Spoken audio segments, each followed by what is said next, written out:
stop putting yourself in a box. We already have society, our parents doing that for us. So stop doing it to yourself. There are many things we can't control. We can't control the economy, your family, where you went to school in primary and high school. But look at the things that you can control.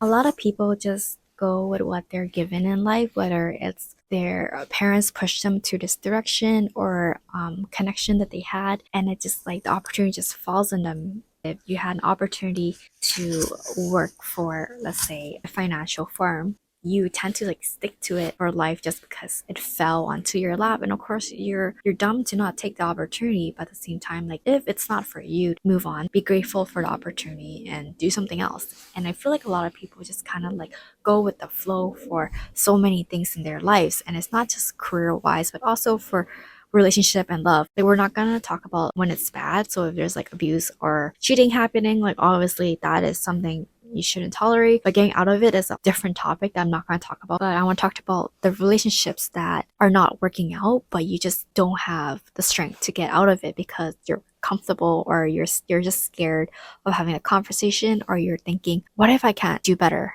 Right? I see people like they just marry people because they felt like that was naturally the next step to do, even though in their heart they're just like whatever about it.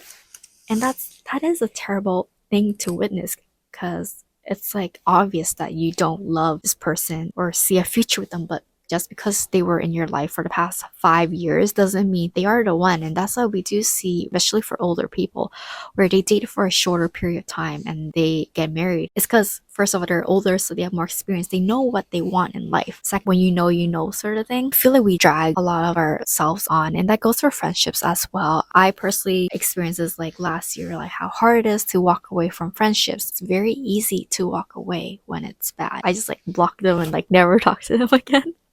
But when it's not bad, but you know they're not the ones for you, or you just don't align with them anymore, it's very hard because you can't just block them. I should have a conversation with them. How do you say it without them getting offended? Because of course it hurts as a human being, being like, hey, like I still love and respect you as a human being, but we're just not at the same life stage right now, so I need to distance myself. And that's why bad things happen to us sometimes. Your life blows up. It's because something good is happening. I swear to you. Sometimes that chapter can be very long or very short. It can be a month to like a whole shitty year. But I promise you that when things get better, here's the thing. When shit hits the fan, you are forced to change either your situation, your habits, or else you're stuck there. So if your home environment is so terrible, for the longest time you're like, I can't move out. Like it's just too expensive. And then you need to pack all your stuff, find a place. It's all very stressful. But when things get so bad, one day you're just gonna snap,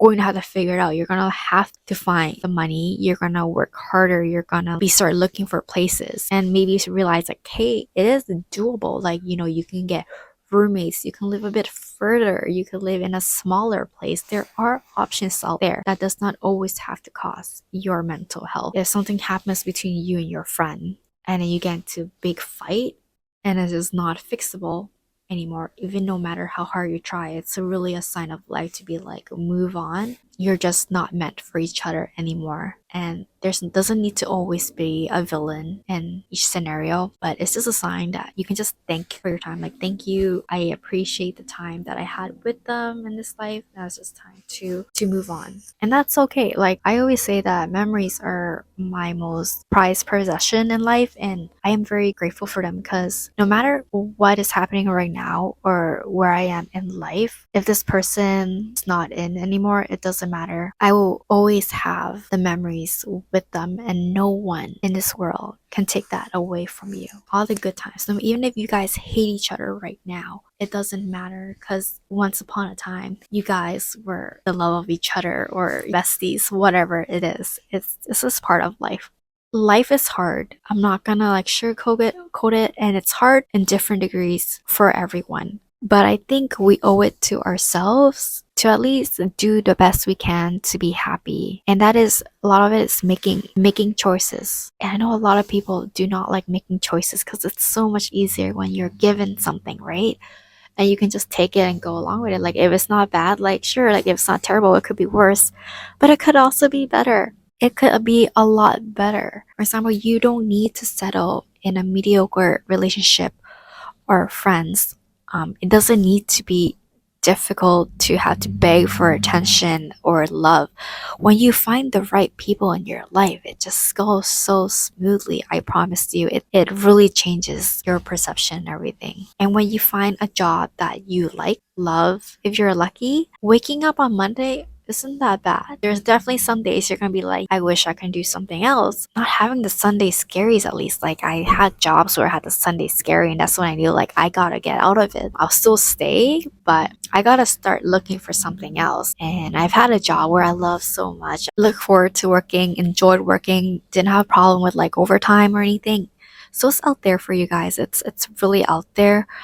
You don't really need to box yourself out. I think a lot of you guys are so smart, full potential, you're able body, you have all these experiences. It's just really facing that fear. So another thing is identify as an introvert like most of my life. And I say most of my life is because I think for the past couple of years I've started moving more to like the middle. I forgot what it's called, where I am more comfortable, okay with just like talking to people. If you want to change your life, again, I'm sorry, but it's just true. If you want to change your life, you have to put yourself out there and talk to people.